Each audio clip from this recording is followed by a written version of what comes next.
when we do ask a question, that's when we're ready. I was ready to leave that relationship, right? I was ready to step into therapy because I asked myself, I asked others. And I think a lot of times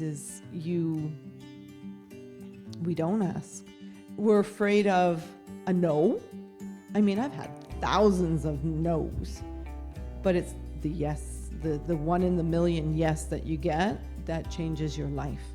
So I had this big, huge chart about things that I loved in life, and it was missing me. Once I realized that I was starting to take care of me, my creative side came out, and then the stuff started to pour out of me. Like literally every day a new picture came out of me. There are tools that I can use daily to help myself when I feel off. Dance, sing. If I'm really depressed, I will sing. Nice. And I sing loud. I sing Barbra Streisand. Their traumas are there to help them grow into all that they can be, right? That you can turn your life around. I think we're supposed to come into the world to make the world a better place, not leave it worse. All you need, you. Show up, living. Pay attention, your. Participate. Favorite. La la la life. La la la life. Namaste. Welcome to Your Favorite Life. I'm Jeffosaurus Rex, and my goal is to bring you conversations of growth, adventure, and creativity. Hopefully we can shine some light on your path to your favorite life. This episode is sponsored by Derek Clugston Realty, who works through Zolo and services the Simcoe County region. Derek is someone who strives to make buying and selling your home a smooth and stress-free transition. Today's guest, I had the pleasure of interviewing Annette Chiappe. Annette is the author and artist of the mindfulness coloring book and card series called Love, Kindness, and Compassion. She also mentors others about loving and healing oneself. Being a mental wellness advocate, she donates portions of her services to the Canadian Mental Health Association. Today's episode, we focus on Annette's past and her ability to consistently persevere and heal through some dark challenges. This includes childhood trauma, being estranged from her children, and a PTSD diagnosis. This journey led her on a mission to learn to love herself. Although this conversation is mainly about living a healthy lifestyle, there are some parts where we speak about sexual abuse and trauma. So if these types of conversations are currently not for you, please catch another episode. Hope you enjoy hearing how Annette climbed her mountains and how she learned to love herself. Enjoy the episode. Well, welcome to Your Favorite Life, the podcast. And I am really excited to have Annette Chiappe on today, who's been on 2 of my shows, right? Absolutely. Yeah. It was a lot of fun. Yeah, and you brought that up a few times today already. Yeah, that fun, F-U-N. I don't think we have enough of that. Absolutely, we don't. No, it's like find time for fun. It's find time to play, right? Yeah. So thanks so much for spending some time with me today. And You're absolutely welcome. You're absolutely welcome. And you've been through a journey, a few journeys in your life. I have. A few books of your own. And Chapters and chapters. Yeah. Watch for next year when it comes out. Yeah. And different genres, I would call them. So, you've had different genres of books, and now you're on a genre of, sharing and expressing and healing, helping others heal. And yeah. So why don't we start? You have a website and a motto that you go by, learn to love yourself, right? Or learn to love myself. Yes. And you have the website, learntolovemyself.com, right? That's correct. And why don't we start, where did that come from? Was that through a therapy session, or where did that come from? Learn to love myself started with the realization that nobody was going to heal me except myself. And I had been in a really disturbing relationship with a business partner where he was more like a cult kind of person. And so I never was able to put my focus on me. He always was saying that I had to be there for other people and help him with the business and help other people with their claims and stuff. I was in a previous life, I was paralegal. Previous life. Yes, Nice. in a Yeah. previous life. And so not having any focus on me and how I was feeling, how I had always functioned for other people, I didn't realize that the most important thing for me to do was to discover who I was, how I was feeling, what should I do about how I'm feeling. So learn to love myself came out of all the things I had to learn to do exactly that, because I was very traumatized from 5 years old until 2010. You could do the math. But, that long process and the start of Learn to Love Myself was started in 2010, but didn't come until 2018, right? So there was a window of 8 years discovering myself, therapy, a lot of self-education through spiritual literature, through learning spirituality, and learning about what was in my head and how to get rid of it, and how to learn mindfulness techniques, and understanding that the present moment is where we live.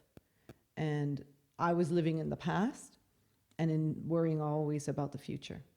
So part of learning to love myself was staying present to how I was feeling, how I was reacting to people, how I was reacting to things that triggered the traumas I had.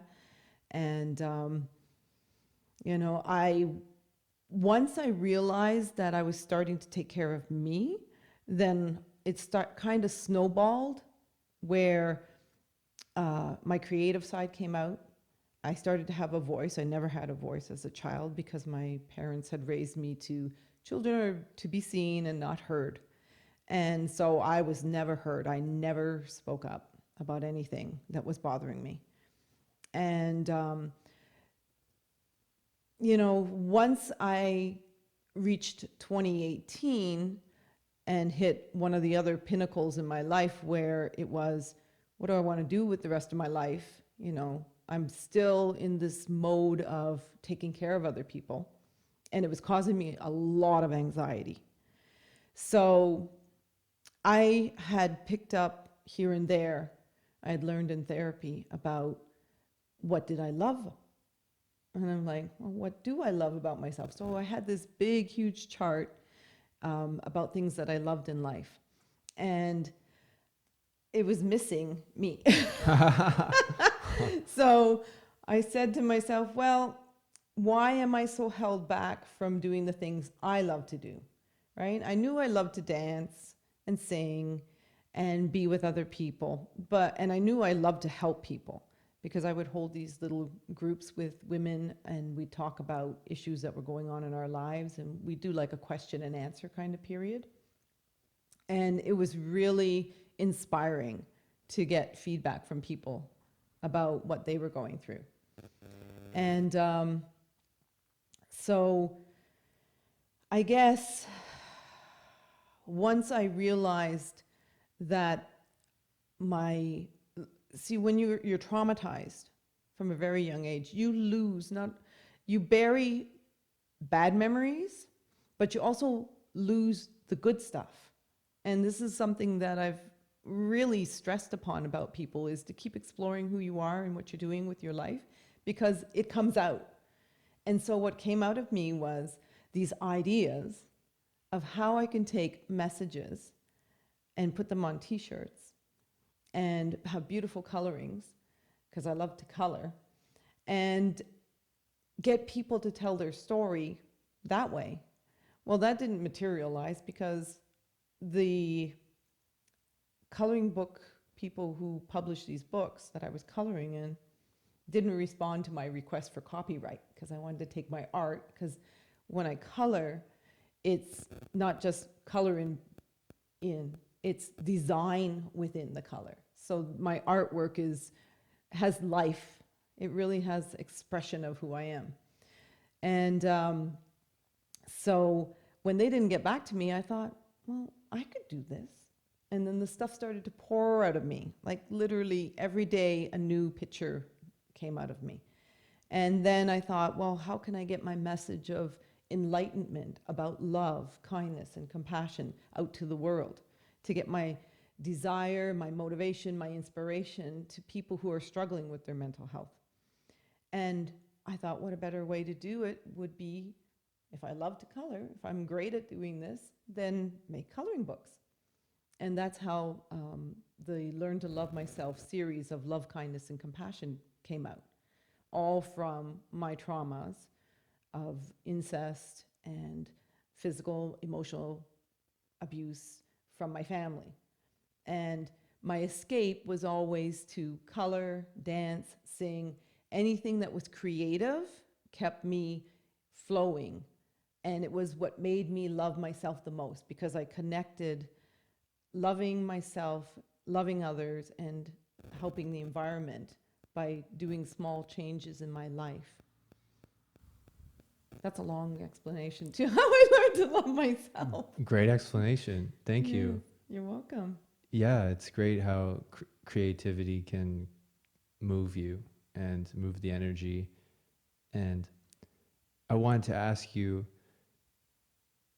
when you decided to take more responsibility for loving yourself and healing yourself, how did you choose to or decide to go seek counseling? Like, I know you talk about seeking knowledge, which is great, and you want to find answers to your problems. And not everybody does that. And a lot of people accept things the way they are. And maybe me being like a solutions type of person, I'm always like trying to be creative. And so for you, like, did someone recommend seeing a therapist, or what was the story behind that? Interestingly enough, I was so interesting in people telling me what to do that they told me not to seek therapy. Oh.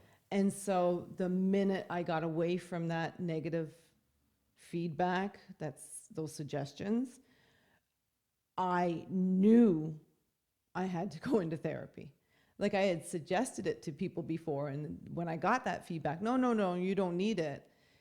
And because I was so afraid to speak up and look after myself, take responsibility, like you said, July 10th, 2010, no, it was July 20th.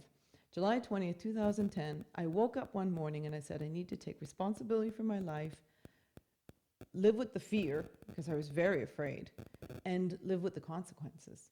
So I knew there would be consequences to me doing these decisions for myself, and I had already started a little bit because I started going to Al-Anon, and that kind of opened my eyes about, well, you know, people are sharing, and I get to share.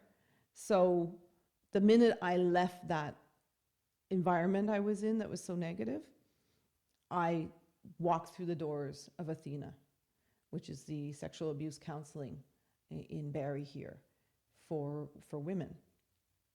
Changed my life. Absolutely taking the responsibility, the fear that I had to walk through those doors was like beyond any explanation that you can have, because, you know, I've been told my whole life not to do something, and then taking the leap of faith to do it was a huge responsibility for myself. I didn't even recognize it as responsibility at that point, right? It was just something I knew I had to do instinctively, because I was sick and tired of being the way I was. My life was in shambles. I had no money. I had no home. I had no family. I had nothing, and had to start somewhere. I guess the main focus of everything was to start there with sexual abuse counseling, because that's where my trauma started, right? Then it flowed into other stuff like abusive marriage, loss of my children, and yada, yada, yada. So much other stuff that came after that. But that starting point tipped the scale where I could not go back. I was like, oh, I can take care of myself. Oh, I can learn this. Oh, I feel better. And then, of course, it's always 2 steps forward, 1 step back, 3 steps forward, 2 steps back.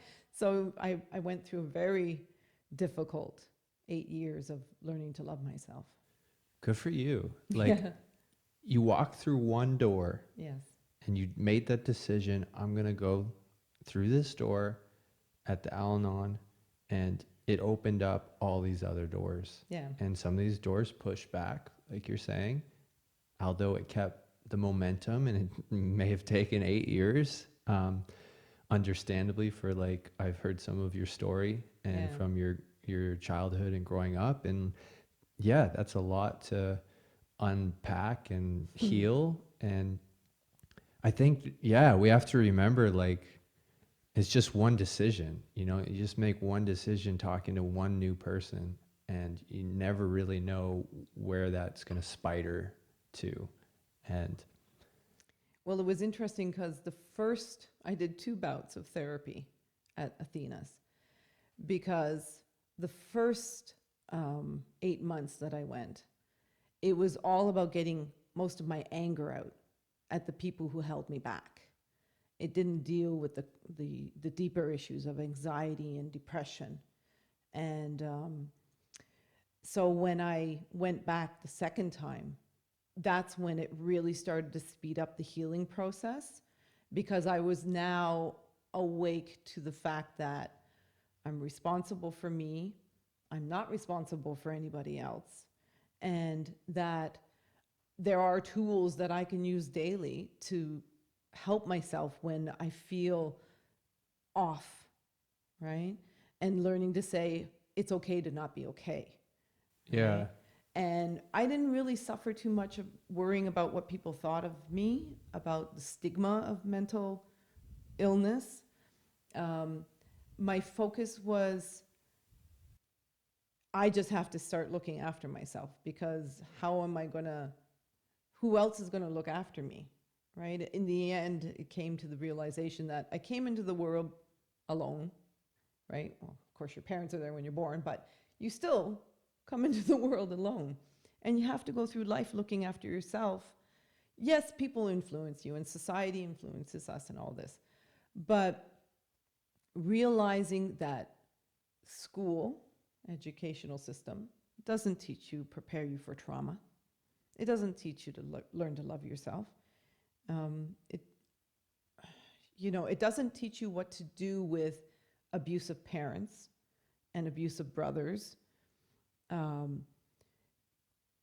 These things are lacking from a lot of lives, right? And we don't talk about it because we're shamed, we're guilty, all this baggage we carry. Like you said, I had to unpack, and the unpacking took those 8 years. And I still have found myself unpacking stuff, because now with my children back in my life, their traumas have triggered me, right? So every so often I'm like, what am I going through now? So it's always a self-evaluation of, well, why am I doing that? Like, now I'm present that there's stories going on in my head. And those stories can either impact me positively or negatively. So if I don't like the story I'm telling myself, I just change the story. yeah, nice. Yeah. If I don't like the story I'm telling myself, I just change the story. Yeah. Let's talk about some of those tools. So, Okay. because I like what you said, you've noticed I had some guitars in the room, and Mm-hmm. I find myself sometimes I just pick it up for a couple minutes, play a couple songs, put it back down. And for whatever reason it is, just to get the energy moving, or that's like my little form of feeling a little bit of joy for Yes. a couple minutes. Right. And that musical instruments might not be for everybody. So what are some of the things that you have discovered that work for Annette and that bring you back to balance? Especially if, like, you know, you aren't feeling good and you need to recalibrate. What are some of the, what tools have you discovered? The very first tool I use is being present.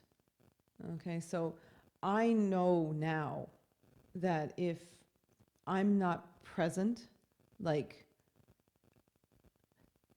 I do what's called checking in with myself. So first thing in the morning when I get up, I have this routine of going into the bathroom, doing my daily stuff there, and look in the mirror and smile. Now, I started to do that when I started my therapy because, you know, I've read that fake it till you make it, right? That's an old saying. So I would fake it until I made it because there were mornings I didn't want to wake up and there was no tool. So, but that one little tool stuck with me was to smile in the mirror and tell yourself, I love you. And it was really difficult in the beginning, but now it's like, hey, you, I love you. Yeah. Right? It's like, it's one of the tools I use. You got this. Yeah. You know, feeling positive when you've been filled with so much negative stuff is really hard. And it's not a walk in the park. So those tools, they're priceless, right? So smile and tell myself I love myself. I always hug and kiss my boyfriend every time I leave him because it's a connection, having human connection, a bond with somebody that you love is absolutely paramount to loving yourself, to show affection. So one of the tools I use in life, and it comes so second nature to me now, is being affectionate. Because it has nothing to do with sex. It's all about intimacy. And I had no clue what intimacy meant, and it's far from what a lot of people believe, right? But intimacy is that connection of eye contact, physical contact, emotional contact, listening to somebody. So those are, like, they don't sound like they're tools, but they're tools, and they're powerful tools. I have an amazing relationship with the people I love because I listen to them. I am compassionate to what they're going through their day. You know, I don't dismiss them. And so I really love those tools. And I do that for myself as well. I do it for strangers on the street, right? So if somebody's pissed off on the street and they're angry, I'll smile at them. I don't frown back at them. It's not, I always try to put myself in their shoes. So, you know, if that tool works for me, it could work for others. And another tool, oh, of course, my coloring. I color every morning, and I journal every morning about how I feel. I check in with what things I have to accept, things I need to forgive, things that I'm grateful for. Sometimes I connect with past stories, and I will tell myself, okay, tell me a story, and I'll just be quiet, and a story will come to me from my past, and I'll write about it. It could be a simple thing like the story of Black Beauty might come up, right? Or the time when I discovered how my parents have left me without food, right? So these stories come up, and I just write about them, and then I go, oh, wow, that's a part of me that I can enjoy now, right? It's not painful anymore. And, oh God, the other tools, well, of course, exercise and dance, sing. If I'm really depressed, I will sing. Nice. And I sing loud. I sing Barbra Streisand. And it just cleans my soul, right? So yeah, music is a real big, huge helper for depression. Those are such beautiful answers. I want to comment on all of them.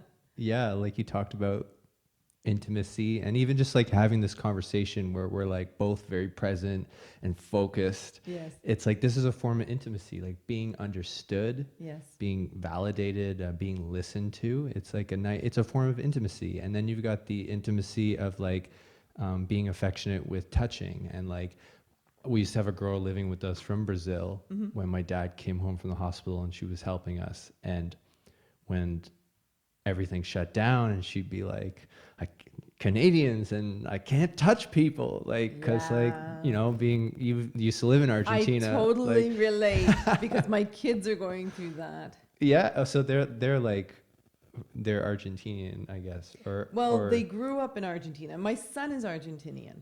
okay, Right? Because he was born there. But my girls, you might as well call them Argentinian because they have the characteristics of the culture from there. yeah, it's so different, like how more comfortable they are with personal space, and how powerful it is. Like, yeah, I was reading a book on body language and physical touch, and of course, like, yeah, I always have to like chime in with it. It's like read the other person. Like everybody has different personal values of like being touched and things like that. But how powerful it is of hugging, and like, you know, not just a 2-second hug. Like if you can get like a 6 or 7-second hug. Like I remember when my dad was in the hospital and he was in a coma, and my old girlfriend, who I still stay in touch with, she had came over and she had given me a hug.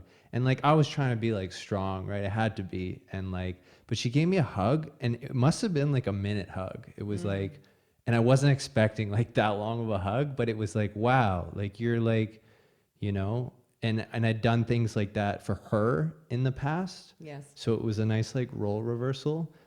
But yeah, with the physical touch, like I try and say good night and I love you to my parents, you know, as often as I can, like before bed, and like just acknowledging like the end of the day.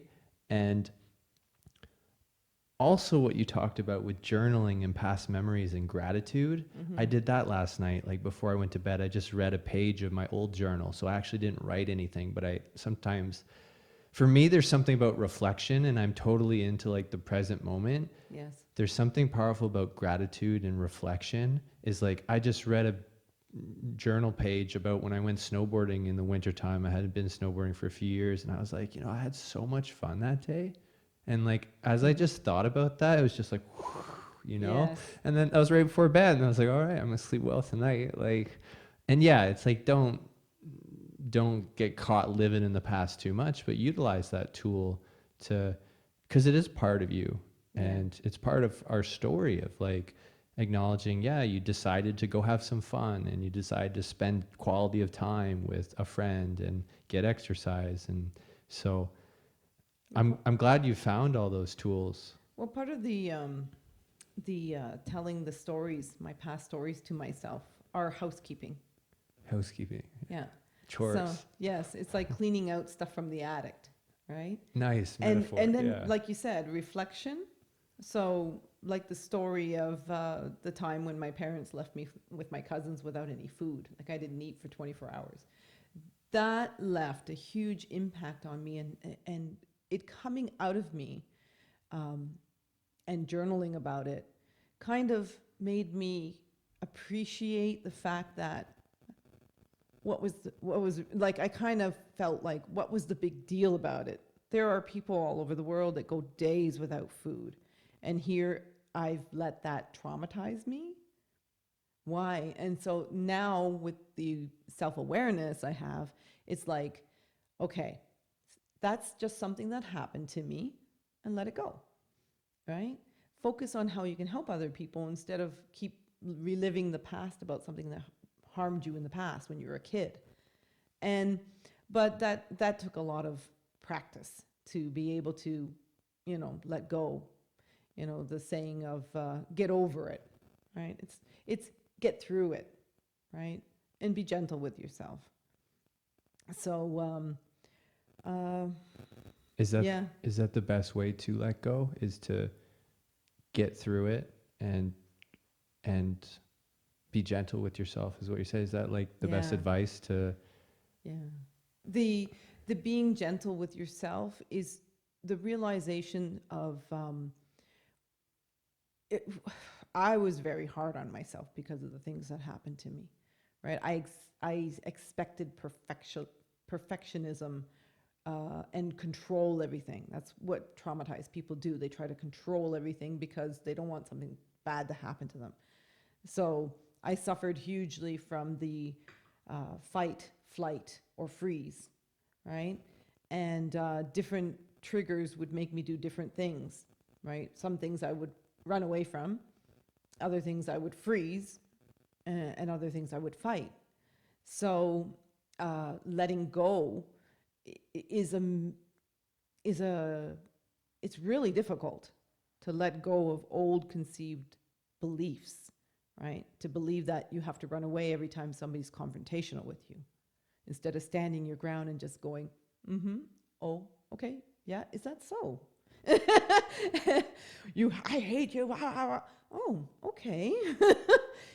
For me, that was a really difficult thing to do, to let somebody scream in my face and say nasty things about me. But then I realized it's, if I love myself, what somebody else's other opinion of me doesn't have any weight. And I just want to be able to reach people that want love. So if I react to them negatively, I'm just feeding more negativity into the world. Yeah. And part of loving myself was all about being positive with myself. And I express that through my art. I express that through my mentoring. I express it through my intuitive readings I do.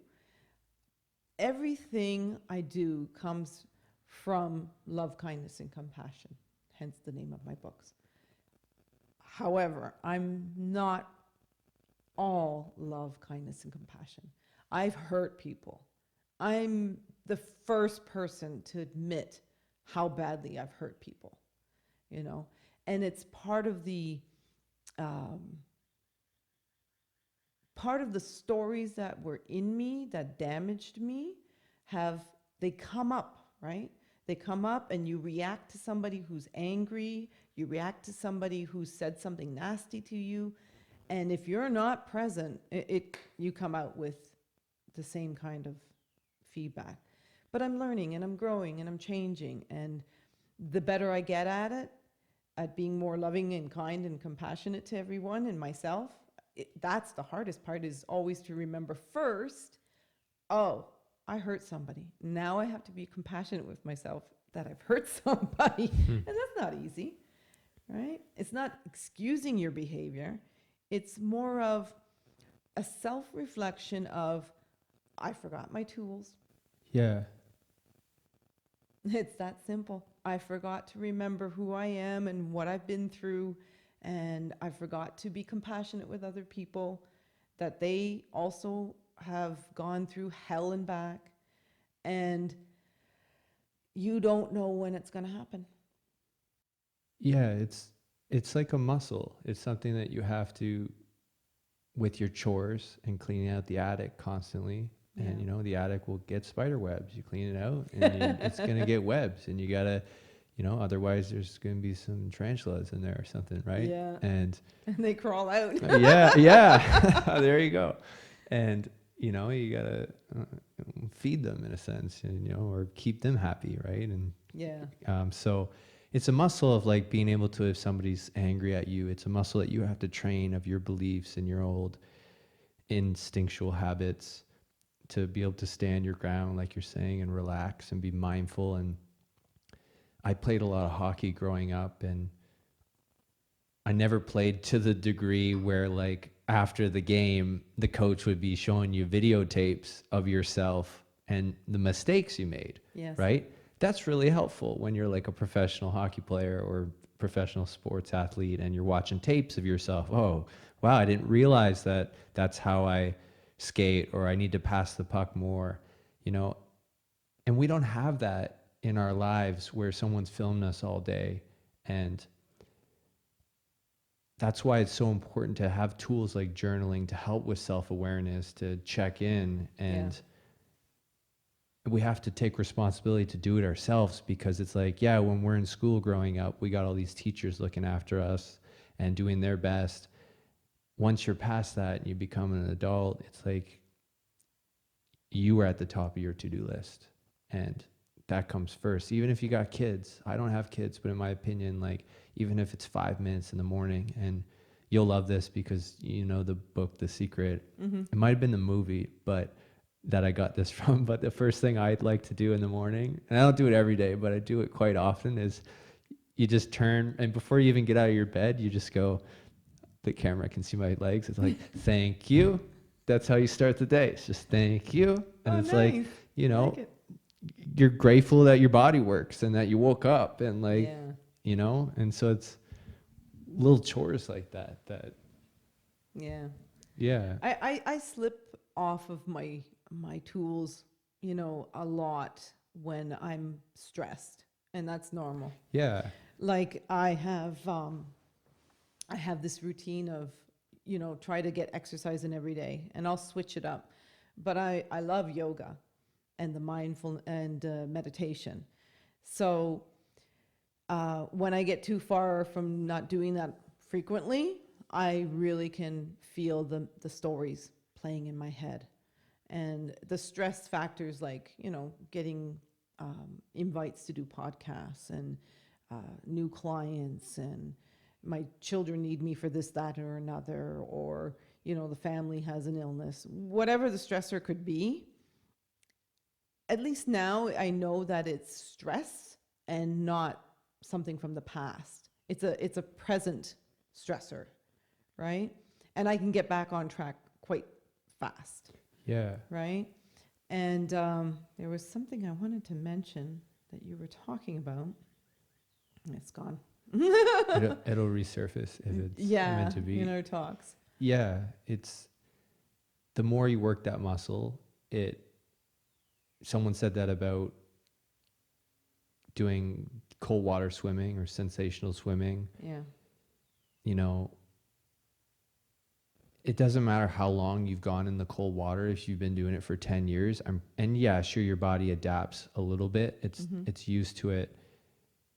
But every time they go in the water, it's still like a shock. It's like overwhelming for the body. But a friend told me, like, you get quicker at finding that ease, and you get quicker at relaxing. And yeah, it's still going to be like, so just with our, you know, keeping up to date with our chores, the more you do it and the more you work that muscle, the faster you're able to check in and, okay, like, and you get more clarity, right? Like, if you're feeling off, and it's totally okay to feel off. Sometimes we stay up too late. We're having too much fun. And like, you know, we don't want to get to bed early. Like, you got to break from routine sometimes and be a little bit tired. And then you're going to have unpredictable stressors that come into your life. That's natural. And then, but you get more mindful and like, okay, I'm not feeling good. Maybe I shouldn't go out with my friends today, or I should make sure I get my yoga class in, or I need to go for a walk or have some time alone. And Well, my biggest joy, I think right now, I really love that you've titled your podcast My Favorite Life. Either or your favorite life. Okay, your favorite life. Yeah. Because it's like, this is my favorite part of my life right now. Where I am, where I have a beautiful greenhouse where I live, and I decorate it every spring, and I plant stuff, and it's all about renewal, right? And renewal sometimes is difficult because you got to plan. And planning for me is like, I'm more that kind of carefree person. Oh, I'm going to do this. Oh, I'm going to go do this. And, you know, I kind of fly by the seat of my pants. And it's just who I am. And I need to embrace that about myself. So, I got so many things on my plate, but it's really a very favorable time for me because of those things, because of the greenhouse, because of the fundraisers I do, because of the connections I have with new people, and you coming back into my life with your podcast and giving me these opportunities. And I one of the things I really, really love about loving myself is how well you get along with people and how well people get along with you, because you're not this drama person anymore. You're not living with pain, so you're not always confrontational or angry, and you get to experience people for genuine love. And that's one of the favorite things I wanted to talk to you about. Keep going. Regarding Yeah. your podcast, because I've really liked the opportunity to express that there are now favorite things that have happened from learning to love myself. And one of the most beautiful things is the connections with people I have. If I can elaborate a little bit on my children, Sure, yeah. being estranged from them for 20 plus years, I thought I would not ever see the day when we would be united. So I always held out this hope, right? To give a little bit of background so your viewers can know. I married at 17. I moved to Argentina when I was 23. My son was born there. My daughters were born here in Canada. So I have 3 amazing kids. And they grew up with their father and their stepmother in Argentina. Like the last time I saw my oldest daughter, Christina, was at 8.5. Fast forward to 2010, I worked up the courage to find her, and I did, and we started communicating, and was one of the hardest things I ever did. So I walked through therapy when I left, and taking responsibility, and then I reached out to my daughter 3 months to the day. Was it just an email or like? It was an email Yeah. to her university where she was. And you just click send and Oh you're my like, God. It was You know? so hard. good for you. Yeah. And, the journey of being reunited with my children has been the pinnacle which kept me alive through all the mental problems I had, right? I knew that they would need me again someday. I knew that at some point in their future, they'd want to come to Canada again, right? And I held out hope for one, but I've been reunited with all 3. And all 3 of them are here. They're all healthy. And part of my journaling through all my time was asking God to keep them safe, right? Asking God to give them good health, give them good fortune, make sure that they were well, that they were taken care of. And the power of your word, your power of your thought, as you know from The Secret, is proof from my children being here now. And I couldn't be happier. I mean, holding out hope for being reunited with one and having all 3 of them back in my life is the result of all the work I did for my mental health, right? I am an absolute believer that if you want something bad enough, you can achieve it. Yeah, and beautiful story. You said 2 things there. You said, I didn't think I'd ever see my children again, but I knew that they were going to come back to Canada, or they would want to come back to Canada someday. So part of you knew that that was a possibility. And we haven't even talked about imagination yet, so maybe we'll segue to that after this Absolutely. short chime in. You having that hope and that imagination that they're going to want to come back to Canada. And I really feel like it was as if you needed to be ready. And being estranged from your 3 kids, like, and then having to go through this journey of Annette's to self-discover and heal, it's almost like a reward that they came back into your lives. But I feel like if you hadn't have done all that journey and that healing, that say they did come back to Canada, or maybe they wouldn't have responded to that email, right? It was like you journaling at night, putting down the words and talking to God and putting out that energy. Yeah. It's like, you know, you got married young, you had kids, and you needed to have some time, I personally think, to go on this journey and to develop yourself. Like, because being a mom, like you don't have a lot of time to do that, like in the early days, right? It becomes the world of your kids. And so good for you for going on that wild journey and going full circle with a lot of things. And, you know, it sounds like your favorite life has began to flourish because, and your children have come back into your life. Like, what a great story. It couldn't be any like, well, especially when the world shuts down and they still manage to that was get back trial together. In itself. You know, one of my girlfriends told me, like, I had no self-esteem, no confidence at all. And I approached 3 of my best girlfriends and said, ask them, what do you think about where I am in my life?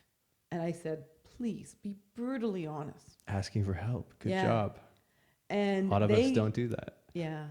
And they gave me such a picture that it was like, if I was trying to like see my life through their eyes, and it woke me up, right? That's why I left my relationship with my business partner back in 2010, because it woke me up to the fact that I've been sitting on approaching getting reunited with my kids because I believed in that person that I shouldn't be reunited with them, right? It was the same thing about not getting the therapy. Right. So when my one girlfriend told me, Annette, you've always had what you needed to be reunited with your children, I thought it was money. She said, you have love.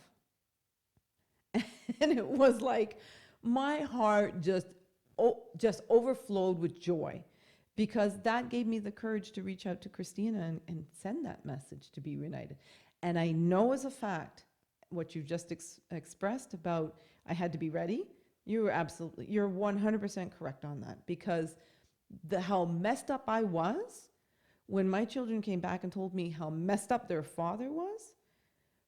I had been going through that with different relationships, trying to find the love of my life and the one, and, you know, trying to have that connection with somebody to be happily ever after with, because, you know, you grow up with those fairy tales.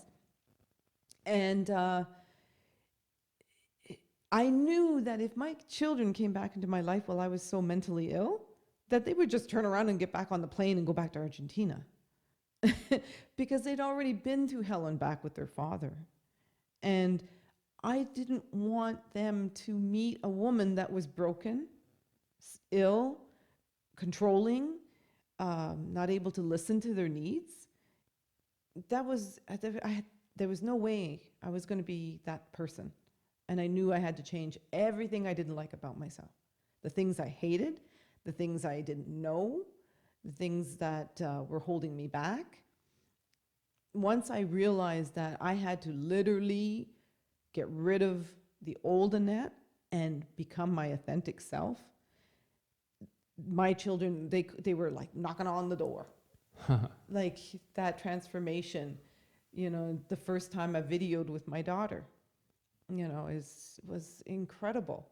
And her knowing, she opened the door for me, right? She said, Mom, there's 2 sides to every story, and I want to hear your side of the story.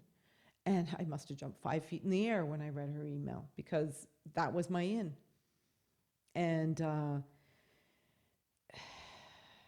they've been through hell, and I did not want them to come and know a woman that was going to be a repeat of that, right? Mm-hmm. Keep living in hell. They needed help.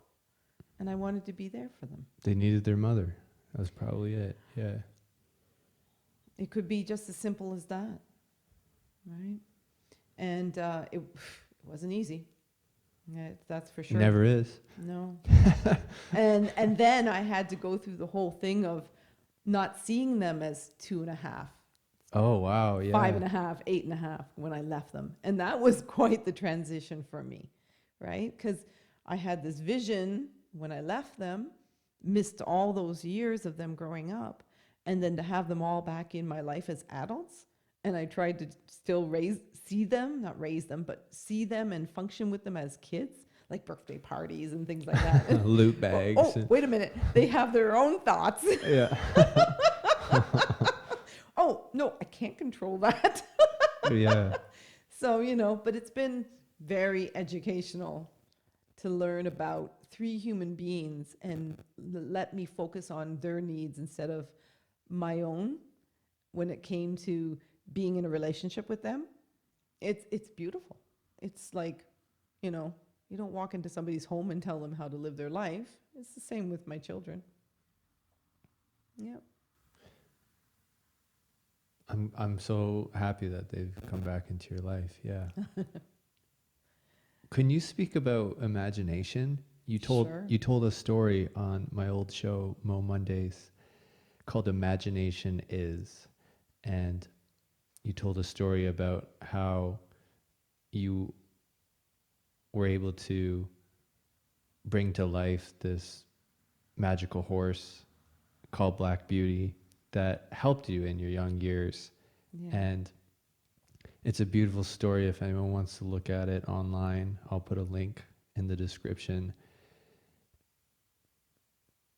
As I hear more of your story, though, it seems like imagination is constantly playing a role in your life, like imagining your kids coming back, this horse. And I wrote some other stuff down. You talked about in the story, too, imagining like your partner and how you would sleep on one side of the bed and you would, and make room for that person. And, And I set dishes for 2. Yeah, I mean, yeah. And then Walter appeared, poof. I love my imagination. Yeah, who did somebody like a teacher or something like help you learn about, because you had a rocky childhood. So I'm wondering like, how did that imagination grow and then continue in your life? And something that we kind of lose as adults, right? Like we stop playing pretend and we stop thinking in circles, and instead we're in like sharp edge squares, right? It's like we're more rigid and we lose that flexibility. And yeah, I'm curious to what you have to say about that. I love the story of Black Beauty. Just to give a short version of it is, when I was, I think in grade 1 or something, I can't remember exactly when, but I was young, and I was leaving school, and these boys decided to play a prank on me, and they poured green food coloring on my head, and I was terrified. So I ran all the way home. Of course, my mother, being who she was, she dealt with it the best she could and washed me up, and there was no intimacy because we didn't have a close relationship. But so that kind of set a tone for me. And what happened was that day made me lose Black Beauty. So as a child, being sexually abused and people coming into your bed at night kind of set me on this path of the mind will do things to protect you when you're traumatized. So my imagination came forward to protect me with Black Beauty. And I would ride off on my horse and we'd go off together and I'd brush her, and it was me and my horse. And then that traumatized me losing her when the boys pulled that prank on me at school. She was gone. And I didn't remember her until I went to my therapy, and all of a sudden the memory came back. And it helped me to realize that I had used my imagination to get through the abuse from my family. And I used to also imagine, a lot of other stuff. But the main thing I always imagined was having a family and being free from my family that was abusing me. And that's how I got the relationship with my husband. But, imagination worked in covering up a lot of stuff that was painful. And then as the therapy started to take place and I started to know who I was and what I loved, I discovered I loved plaid. And so plaid had a play in my imagination. And then from there, I remembered that in school, I had done this arts and craft work for science, and it was to do trees. And I learned, lo and behold, that I love trees. Now, it seems so weird that you wouldn't remember that you love trees, but that's how traumatized I was. I was just functioning like, get up, brush your teeth, go to school, go home, eat, go to bed. I was just like constantly unable to function, thinking, I thought life was always like that. I thought life was always about, your parents ignoring you, you don't get to express yourself. Like I had this fantasy of being a figure skater. And I love figure skating. I still watch it to today. But the imagination really started to come out when I started talking and listening to people. And talking to people and learning that I love to hear their stories and wanting to help them realize that their traumas are there to help them grow into all that they can be, right? That you can turn your life around. And then my imagination created the coloring books. And it came from all my life lessons. The books are called Love, Kindness, and Compassion because the imagination I had around love was fairy tale. Because I started out with fairy tales of, the prince and the princess and the beautiful home.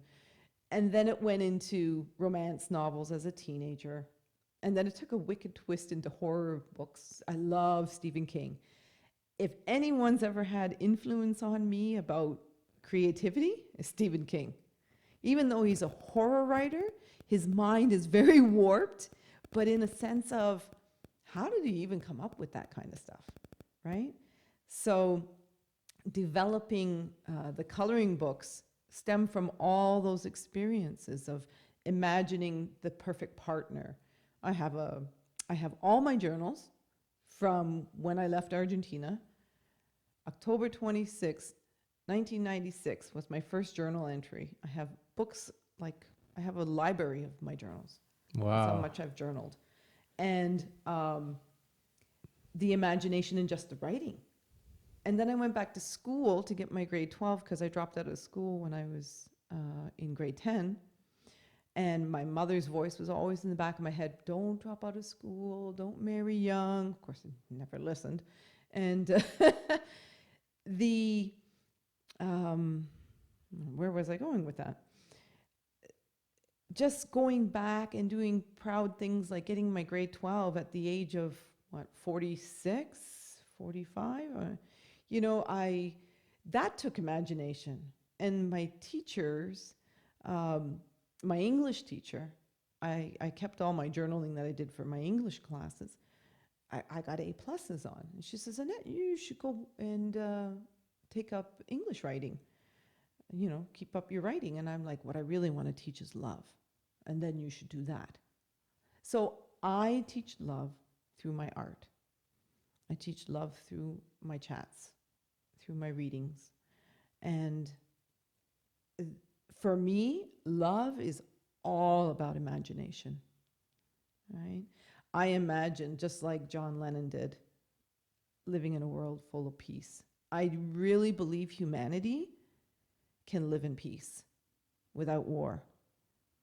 I'm a dreamer. I dream that. I live it because I am living proof of that. I lived in war in my head, and I got away from it. I was violent to myself. I have scars that I've inflicted on myself. I've inflicted pain to others. Now it's total reverse of that. It's think of love as breathing, right? You don't resist breathing, it's natural. If humanity could learn that love is as natural as breathing, it would change so much. It would I could see like joy, bliss. You know, I've read countless books, Prem Rawat. I've watched him on, if you ever look him up, he's Words of Peace, and he's the ambassador, and he's been the ambassador since I think the age of 13, and he goes all over the world. I found him when I was at my lowest point in life. I just happened to stumble across a channel on TV I was watching, and there was this Words of Peace, what's this about? And it was profound, the things he talked about. Like, he did this talk about if you had $35,386, what would you spend it on? And I'm like, thinking about it, right? He says, that's as many days as you have on the planet if you live to, let's say 80, I don't know, right? And I went, I was taken aback, because look how short that is. And we fill most of our life with self-hatred. And we waste all that precious time And energy. on negativity. Imagine if you took a child from day one and gave it genuine love. And everybody did that, it would change the face of the world.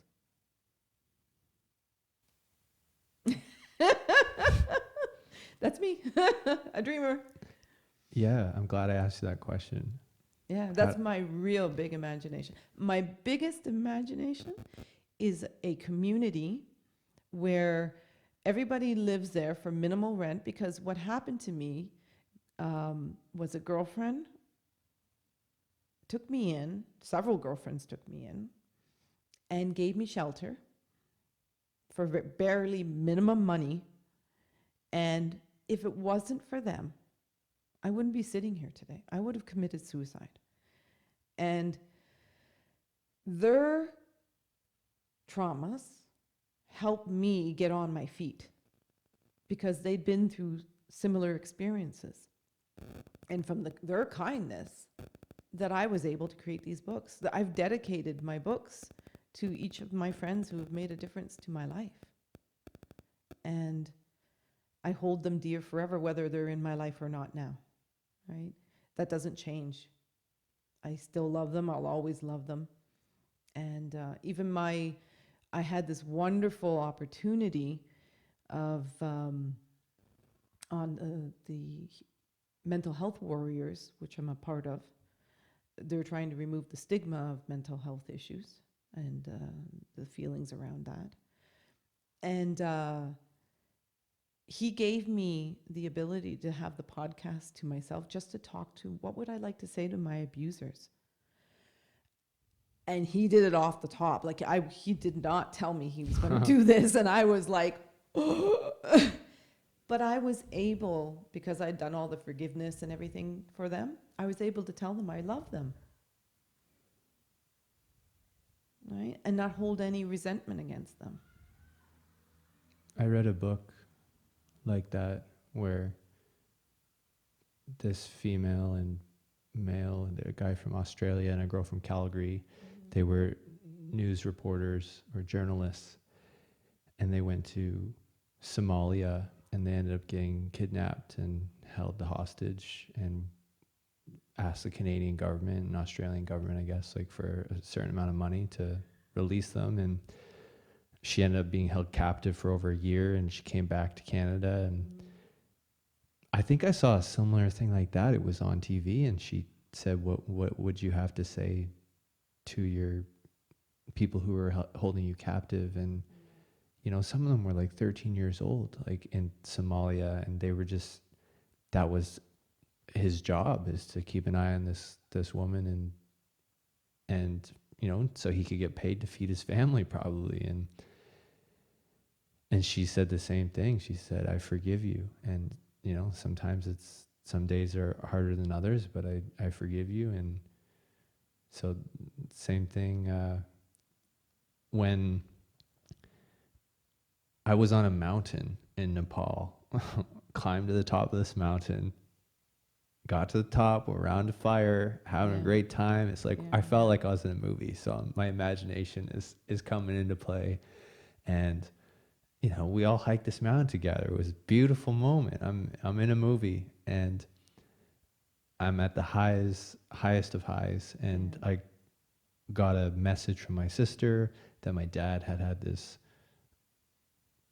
horrific problem with his brain. The surgery didn't go well, and he was in a coma and didn't know if he was gonna be alive. Like, no one knew anything. And I'm at the top of this mountain, like, you know, when it's like you want to control something, it's like, okay, like it's literally midnight. Like, I can't get a helicopter or climb down. It's pitch black outside. There's no electricity like up here.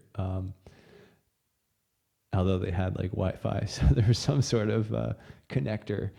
And I remember like the first things that came to my mind, and I associated it with positivity, where I was like, he's going to be okay, because I always loved that quote. I'd rather be an optimist and a fool than a pessimist and be right. Mm-hmm. So I used positivity, but I guess I also used my imagination, where I saw him getting better. I saw ourselves going to the hospital and helping him, like playing the guitar, and I was going to do whatever it took. And I just imagined those things. And it puts you in a certain vibration. Yeah, sure, it's important to be a realist in certain situations. Mind you, like probably more dominantly or more of a percentage, you want to try and put yourself in that vibration and just imagine yourself in a world where the people around you are happy, and you speak about that you see it as a reflection. It's a reflection of you. I think when you're being friendly and happy to other people, you know, you're passing them that energy, and hopefully it's, you know, lifting them up. And I have, you know, when I go around promoting my books and doing my fundraisers, I run across people where I can literally feel how negative their energy is, and I mention love, kindness, and compassion, and they literally, like a tortoise or turtle, crawl inside themselves and withdraw because it's not familiar to them. And for me, that's all it is.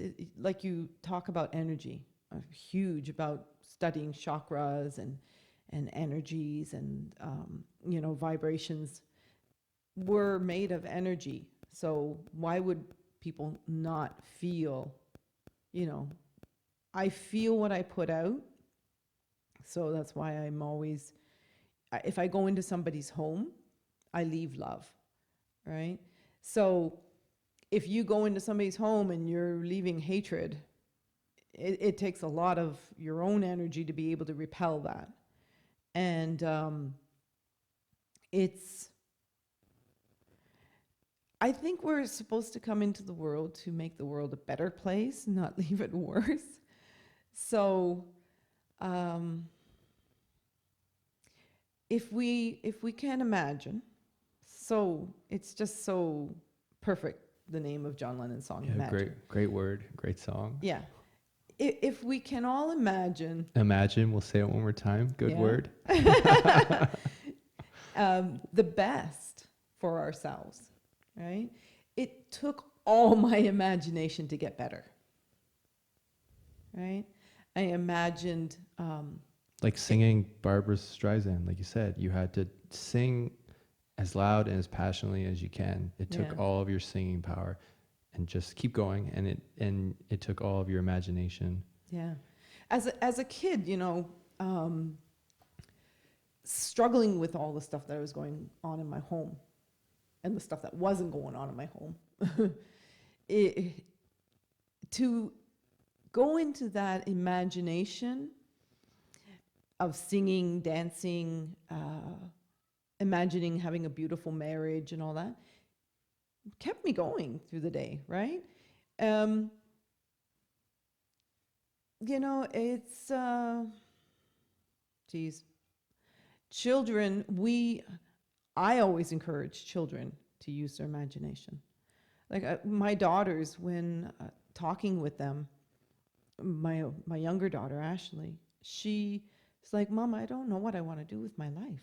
I said, start writing down things that you love. And from those things that you love, imagine what you would be doing if you're doing one of those things, right? And she never thought of it that way, right? She never thought to look inside herself instead of look outwards, right? Because inside of us is all the answers. If I hadn't looked inside myself that I could create coloring books, they wouldn't be published. And I have my boyfriend to thank for that, because he says, Annette, you never finish anything. Shout out to the boyfriend. Oh, you don't finish anything. And I got so mad. And I was like, wait a minute. He's right. He was right. He was very right. But I took my tools and I said, well, Annette, why don't you finish anything? It was because I didn't love it. And so I loved coloring. I loved drawing. I said, okay, I'm going to do something I can finish. And I did. And now I'm on this other path with podcasts and fundraisers for the Canadian Mental Health Association. And I have to start imagining walking into the branches of the mental health associations and saying, here, this is who I am, this is what I do, and I love this, and I want to help. I imagine that there's accessibility for everybody to have mental wellness, right? I always say that if I can do it, you can do it. You just got to want to, right? There is a difference, though. Like, I'm not trying to make it seem like it's easy. There is a difference if you're suffering from schizophrenia and other things.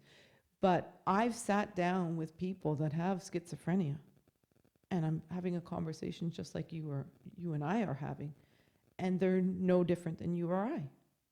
Autistic people, I love autistic people. I've worked with autistic people a lot in nanny, respite care, and they taught me compassion.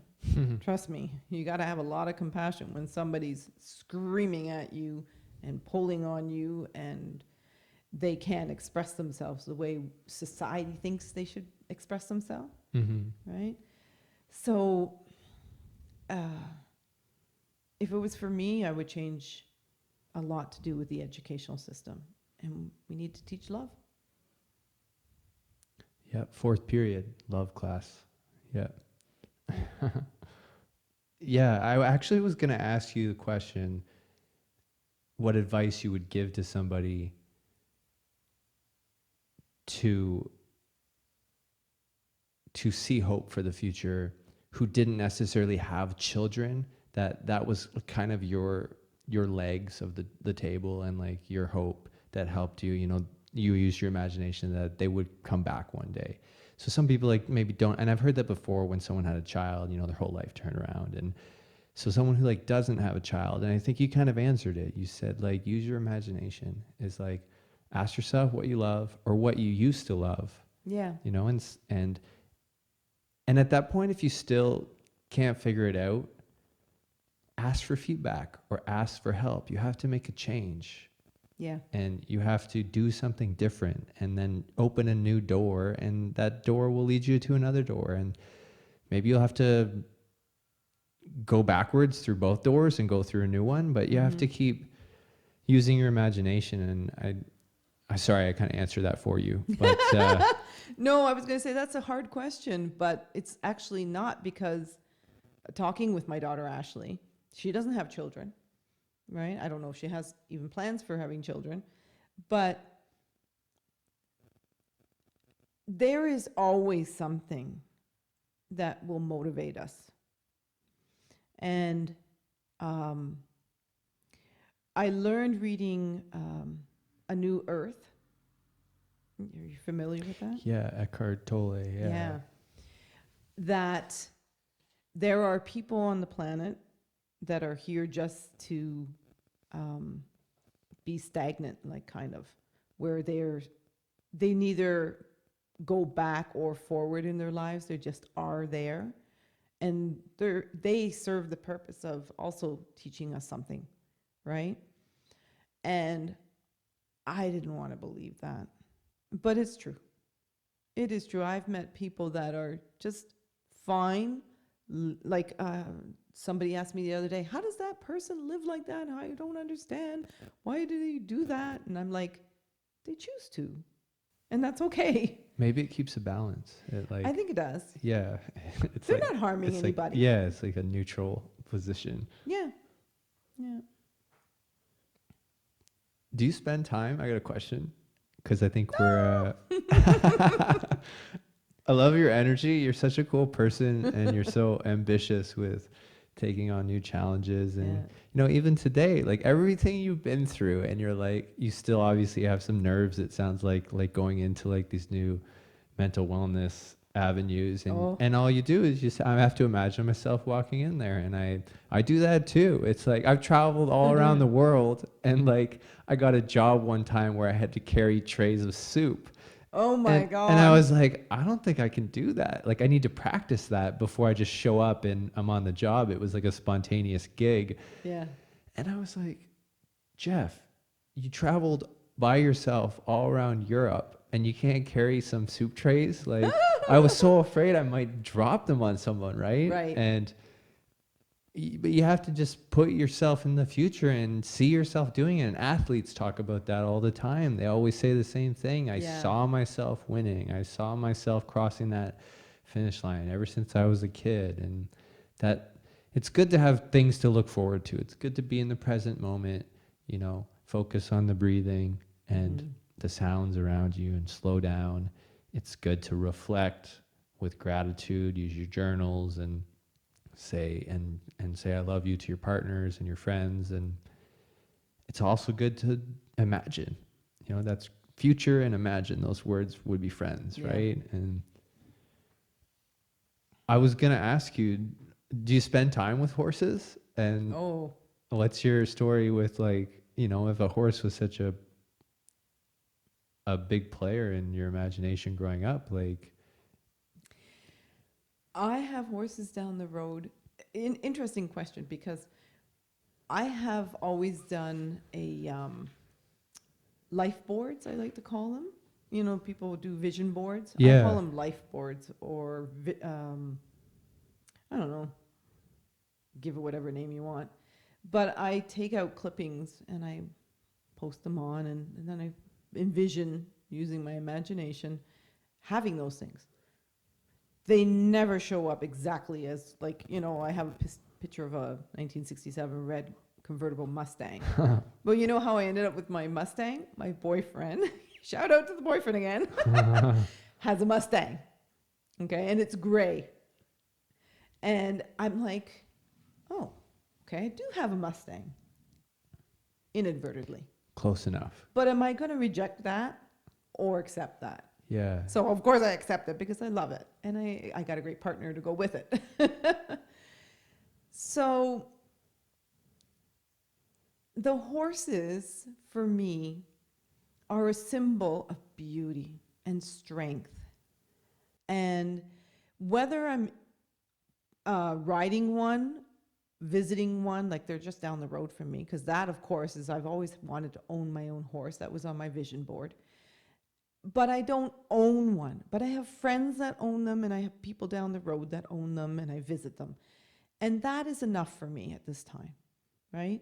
My dream of the community center, of living with other people that are self-supporting themselves to get better with their mental health, is a big dream. I've got everything prepared. I've got manuals. I've got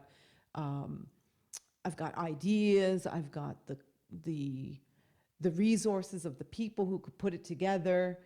but it just, the pieces of the puzzle haven't come together. Just like I wasn't ready for my kids, I have to be ready for that, for it to happen. It may not be in Canada. It may be in another country, because I plan on traveling in the future to like Thailand or Philippines or something like that, right? And so wherever I go, horses are in my heart, if not in physically in my life. So it's more, the horse has always been the metaphor. It's interesting because I've had my personal, what do you call it? It's like a roadmap. I can't quite, design, personal human design done by my transformational coach. And of my human design, it shows that my animal is a red horse or something, right? And red is a big thing for me as well. Red, greens. So I think in the future, when this community happens, it's going to have a lot of animals. And of course, one of them will be a horse. I see that, right? So in my visions that come to me, there'll be a community that has some form of horse therapy or horse yoga. I used to go to Bunny Murphy's meditation with horses up in Phelpston. Yeah, I met Bunny before. She's amazing. That's awesome that you two have connected too. Yeah. And I always mean to go back there, but I'm so focused right now. I have a calendar that's coming out for 2023. So right now my focus is on producing more physical things, products. And finishing things. Yeah. Yes. And if I start it now, I got to finish it, right? Yeah. So, that's why I haven't been too involved with going up to see Bunny. But I need to, right? And there you go. There's another tool for mental wellness is animals. Oh my God, like, yeah. If you live in a city like Barrie, Yeah. you know, you don't see chickens on the sidewalk. You don't see horses and cows, you know, and how powerful it is to put yourself around that energy where they're not expecting too much from you, if anything, and they're just kind of neutral, but also just like loving and vibrating. And I'm just saying, spend time with some animals. That might be your thing. I've been around horses and they're majestic, big beings, and they very grounded. Yes. And so that could be a nice health. Like, you don't have to ride them, like you said. It's just I just like being near them. Yeah. Today when I went for my morning walk, I went right past them, and every time I'm driving down the road and I see a horse, horsey. I always do that too. Yeah, I used to work with a friend who had autism, and every time we would drive by a farm, and he'd always get his face glued to the window and horse, and like it just driving by them. It's like, acknowledge them, you know, they're there. They're like they're a powerful symbol of how man works with animals, because not only do they, you know, help us with physical labor stuff, but, you know, we do contests with them and racing with them, but the simplicity of just being near a horse is powerful if you're attracted to a horse. Yeah. And it's, like you said, very grounding. I find them very grounding too. Yeah, and I guess we have dogs. Like, dogs and cats are kind of the two dominant ones. Like, you know, horse is a lot more work, and And I was gonna say, no one actually owns the horse, like you said. I think Eckhart Tolle talks about that. It's like they might seem like they own the horse, but I don't think that horse has anyone, no ownership. No, they allow us to. They allow us to. Same with the dog. Yeah. Like my Sam, you look into his eyes and you can just see his personality, and you can actually feel him thinking, right? And I wasn't very close to dogs when I was younger, but with Sam now, I totally can get why people, like, I've not been close enough to an animal to experience, unfortunately, when they pass. And when that day happens, when Sam passes, I'll feel it then. I know I will, because he's like nothing I've ever experienced before, because part of loving myself was accepting that I should be connected to everything and realize that I'm connected to everything. So I had to connect with the dog. He lives in my space. He does things I don't like, and I had to train him. And it was like training myself. Oh, I can love this creature. It's got an intelligence, right? And I love that everything has an intelligence. I love that. There you go. Everything has an intelligence. It's like, oh, is that thing conscious, or like the tree's conscious, or like, the rocks and stuff. It's like, well, maybe that's a better word, intelligence. It's like everything has some sort of their own unique intelligence. Yes. I want to ask you a couple more questions just before the end. This is, I'm feeling nostalgic because this is such a nice conversation. Yeah. And I wanted to ask you, what advice would you give someone that may want to leave a tricky relationship, an abusive relationship? Because it sounded like you have left a few of them throughout your life, and you said each time you left, you got better. And so I was curious, like, maybe what advice you could give someone maybe who's in shoes like that. Oh,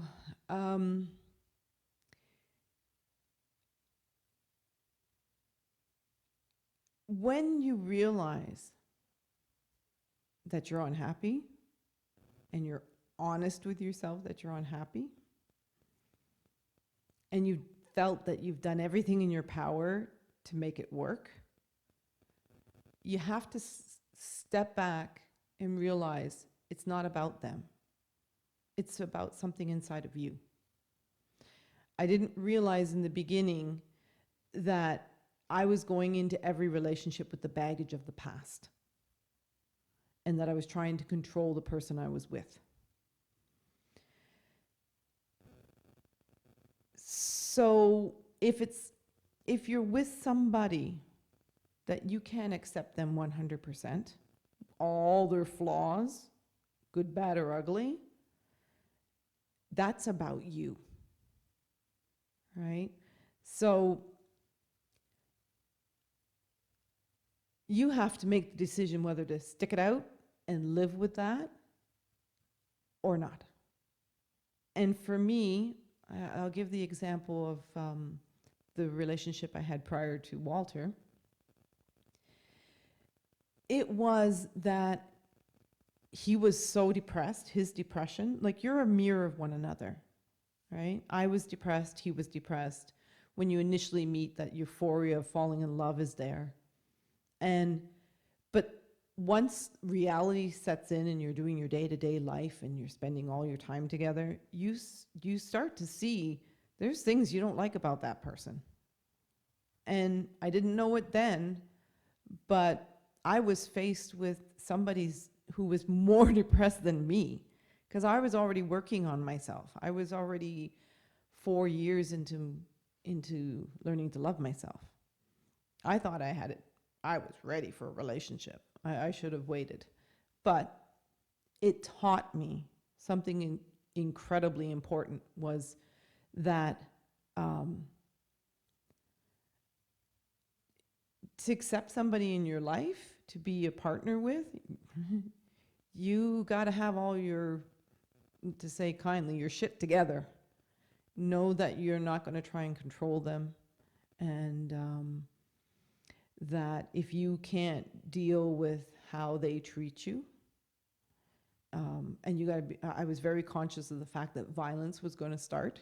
I knew the pattern, and I didn't want to go in it again, and there was nothing that was going to make me accept violence from anybody anymore.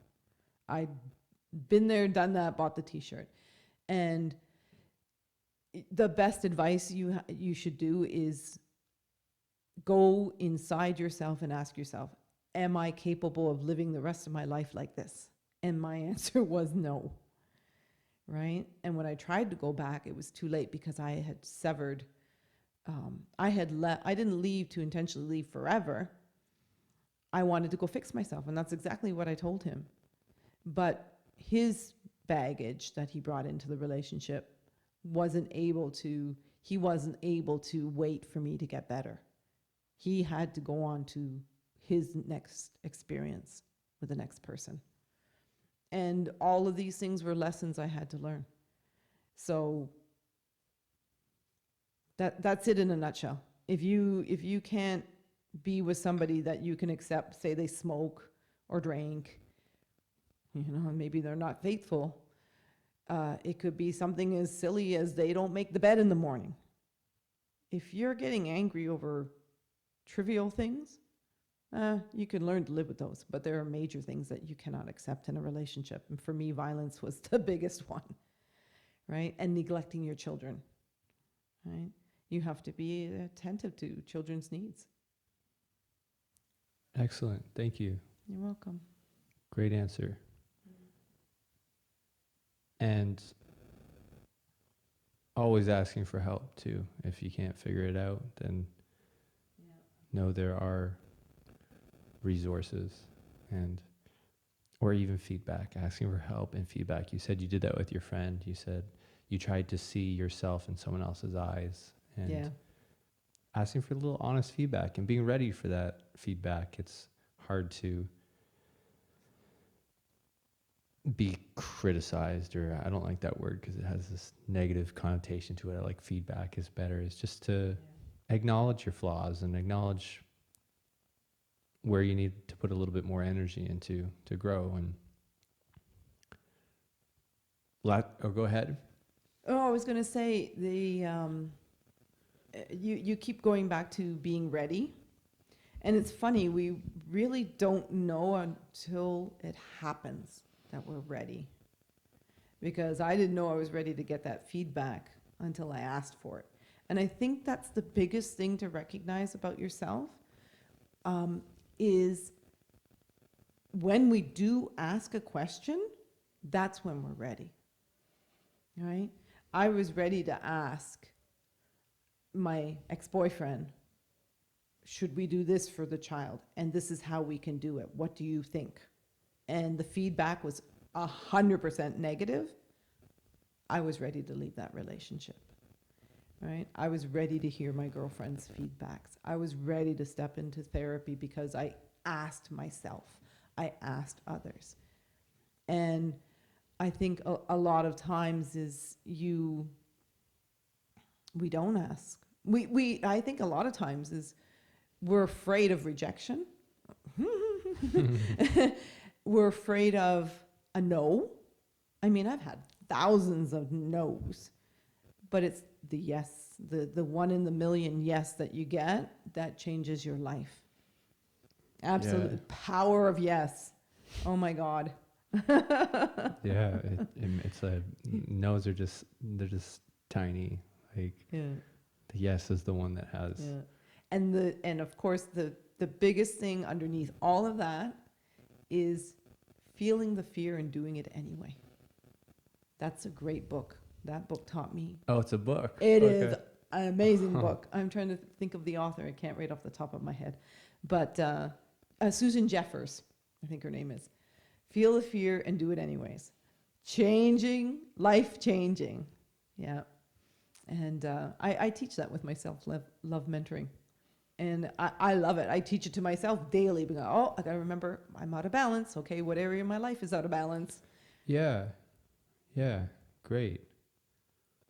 Self-analysis, self-awareness. Mm-hmm. Is it my muscles? Am I dehydrated? Do I need to go spend some time with friends? Do I need to spend time alone? Yeah. Like I think I answered in your questionnaire. You said, is there something you've done that you've always wanted to do but were afraid to do? Yeah. I went away recently by myself to a strange place, to a strange town. Oh my God, I was so frightened. But it was the best thing I did at that time. And it cleared my head. I was back in that old headspace of panicking and panic attacks, and it just cleaned it right out. Yeah, it was like it resurfaced, and Yeah. then you're like, well, I know what this is. Yeah. Like, What do I need to do? yeah. And I had to try a new tool, and that was scary in itself. But I did it, and I'm still alive. Right on. We'll save that story for next episode. Yeah. And last question. You said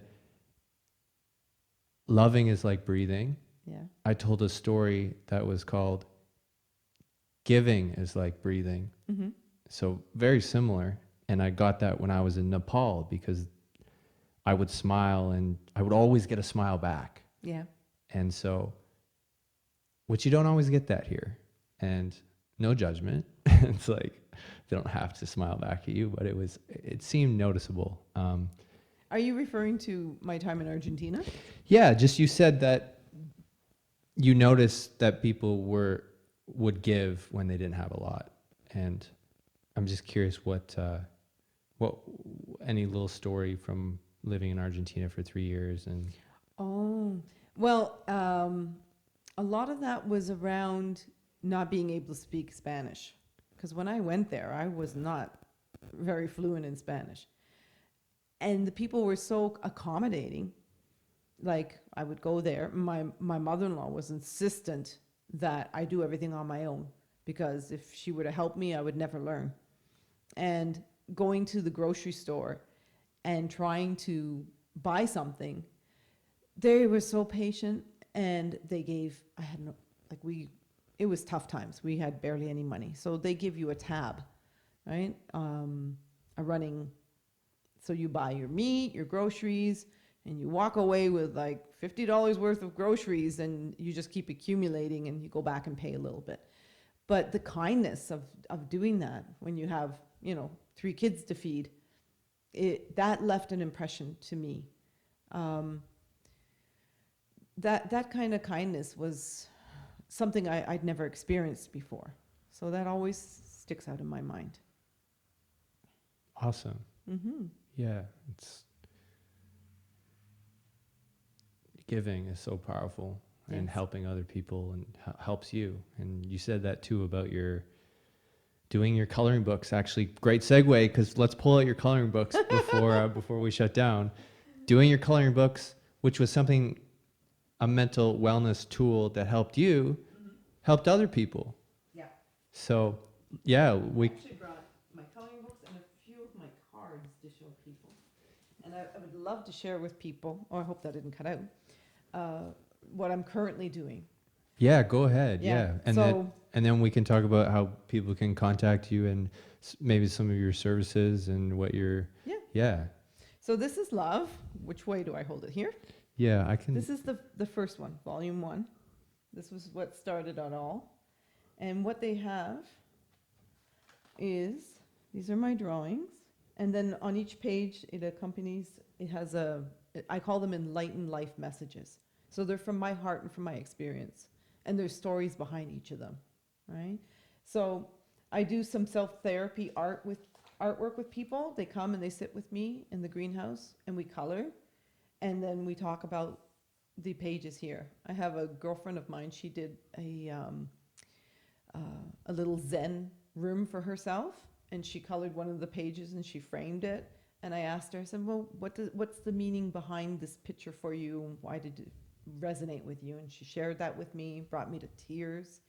I was like, it was so moving. So, and then at the back of the book, it has an additional section called Exploratory Pages and Techniques. And I talk about using your imagination, being your own creator, and promoting, don't worry about mistakes, because some mistakes turn into the best drawings you can ever make. And so they're partially drawn pictures that you doodle within and then color. So you drew all this? I drew all of these. Yeah, right on. Right? So each one is the same. That's love. This is kindness. So the theme is kindness. Right? So this one says, we don't know the struggles of the stranger on the street. A simple gesture of kindness could ease some of their suffering. Right? Things like that I wrote. Right? They're all different.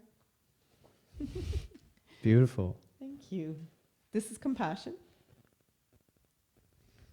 They feel really good just looking at them. And actually, I don't do a lot of drawing. So I was thinking about it before you got here, that something that I like to analyze everything in life, but it's like, what is interesting about drawing, especially someone who doesn't do it a lot. And I was like, oh, like, you know, it takes focus, quiet, generally. Like, I mean, you could have music going, but, and it's very like small, like usually, like, what's the word, like precise, somewhat detailed, like, yeah, you don't have to like stay in the lines, like color outside lines too. I guess I'm trying to say, like, it makes you move slowly, and like It's very mindful.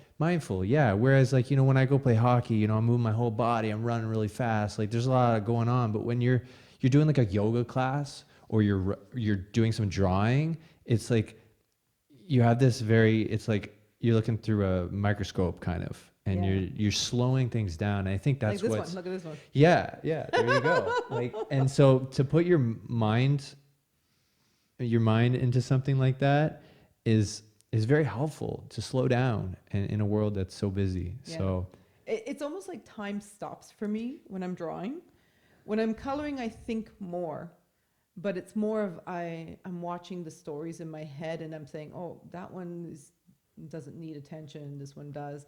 But it will also quiet me as well. And like, for example, all of the front pages I've colored, right? So this tree. I like that one. I love this tree.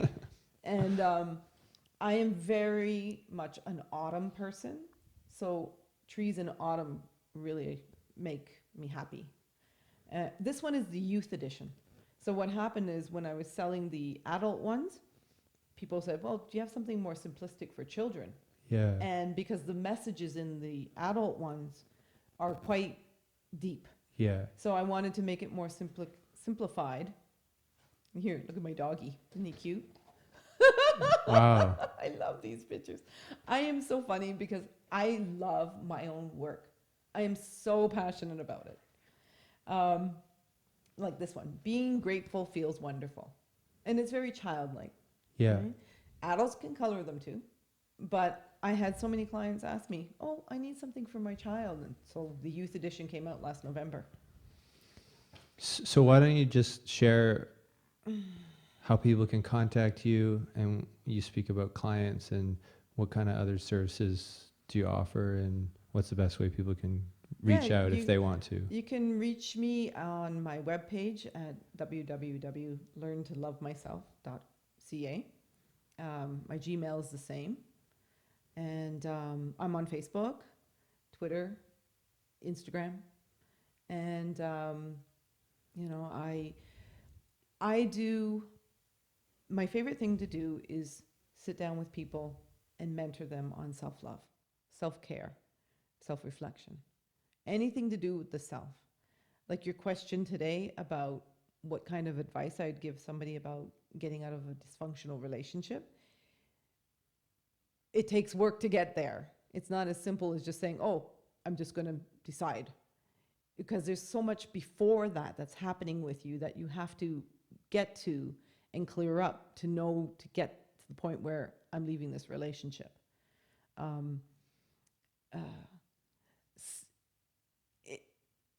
Teaching self-love mentoring is all about getting the information that's inside of you out, which you don't even know is there, right? So that's why I love working with people with, it doesn't matter if we're coloring, right? If coloring isn't your thing, bring your knitting, bring your guitar, strum a few tunes while we're talking, right? It doesn't matter, but I always incorporate art, crafts, whatever it is, with what I'm doing, because it puts people in touch with themselves. And if they don't have it, it'll come out, right? If we sit and color, then like, I'll use one of my daughters, for example. She didn't usually color. So when she does that, she feels happier, and she started to get more of her spirituality came out.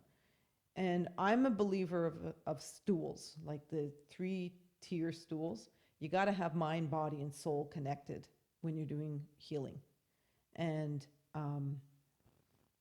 that's the focal point of how I mentor, is I work with your mind, your body, and your soul. And so you can reach me in all those social medias. You can come see me in my greenhouse, and trust me, it's worth the visit. Every person that stepped into that greenhouse has walked out feeling amazing. And I charge it with all my energy, and you leave a little something, and I don't know what else I can tell you. I self-love mentor. I do art therapy.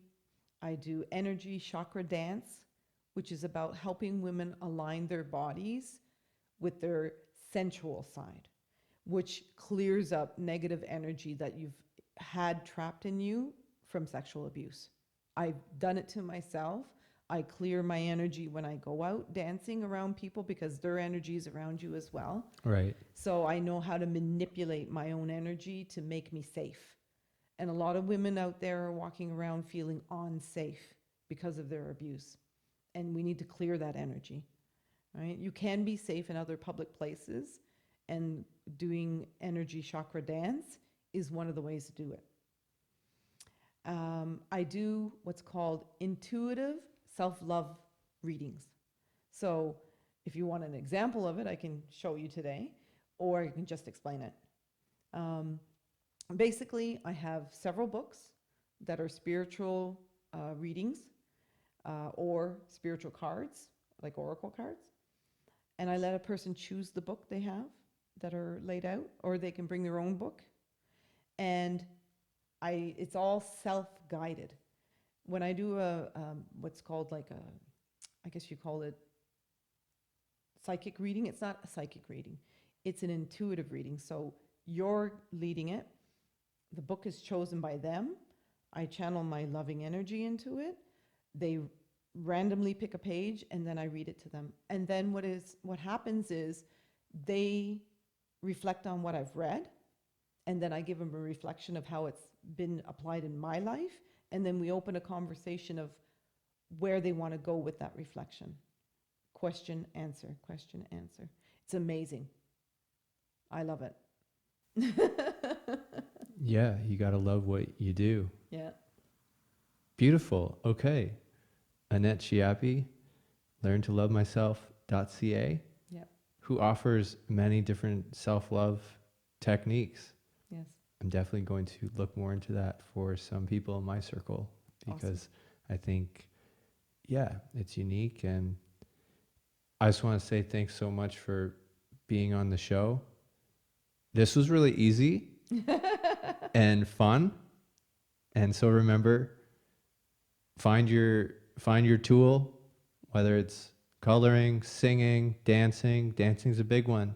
Oh, yeah. You know, dance in your room, move your body, play an instrument, make time with friends, use your imagination. Take life not so seriously. Yeah, be gentle. Be gentle. Yeah. Yeah, that was a big, big thing. Look in the mirror, I love you, and be gentle. Yeah. Yeah. Be gentle. Okay, I was just gonna say thank you so much. Thank you. Yeah. Yeah, it's been a pleasure. Okay. And we'll see you next time. All right, friends. Hopefully you learned something new. For more information on living your favorite life, head over to yourfavoritelife.com to connect and explore some personal development services. If you feel like leaving me a review, I'd love to consider your feedback. And if you resonate with this energy, follow, share with a friend, and subscribe. Remember, create a nice life.